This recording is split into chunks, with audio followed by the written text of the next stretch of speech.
তোমরা কি জানো ইতিহাসের পাতায় এমন এক বাহাদুর ছিলেন যার পায়ের আওয়াজ শুনলে আসমানের ফেরেশতারাও সম্ভ্রম করতেন, যার হুঙ্কারে আরবের মাটি থর থর করে কেঁপে উঠত? কিন্তু আজ আমি কোনো সাধারণ বীরের গল্প বলতে আসিনি। আমি সেই মহান সত্তার কথা বলবো যাকে দেখে দুনিয়ার মানুষ তো দূরের কথা, স্বয়ং ইবলিশ শয়তানও ভয়ে পথ বদলে ফেলত। কে সেই ব্যক্তি যার ভয়ে শয়তান থর থর করে কাঁপত, যার ইমানের তেজের সামনে জাহান্নামের আগুনও যেন নিভে যেত? তিনি আর কেউ নন, তিনি হলেন ইসলামের দ্বিতীয় খলিফা আল ফারুক হজরত ওমর ইবনুল খাত্তাব রাদিয়াল্লাহ। আজ শুনুন তার সেই লোমহর্ষক কাহিনী, যা শুনলে আপনার চোখের পানি আটকে রাখা দায় হবে।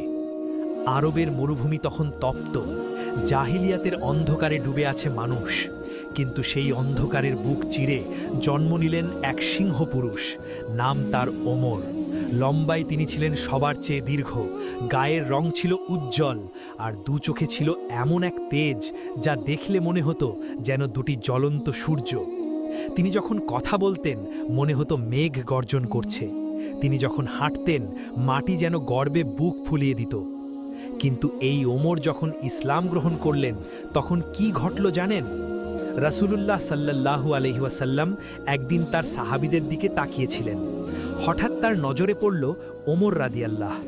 দয়ার নবীজির ঠোঁটের কোণে ফুটে উঠল এক স্বর্গীয় হাসি।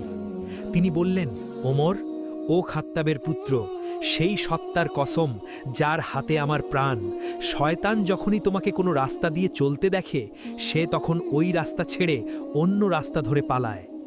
সহিহ বুখারী ও মুসলিম। চিন্তা করুন, একবার ভাবুন তো, যে শয়তান হজরত আদম আলাইহিস সালামকে ধোঁকা দিয়েছে, যে শয়তান হাজার হাজার বছর ধরে মানুষকে পথভ্রষ্ট করছে, সেই শয়তান একজন মানুষকে দেখে ভয় পায় কেন? কি ছিল ওমরের মাঝে?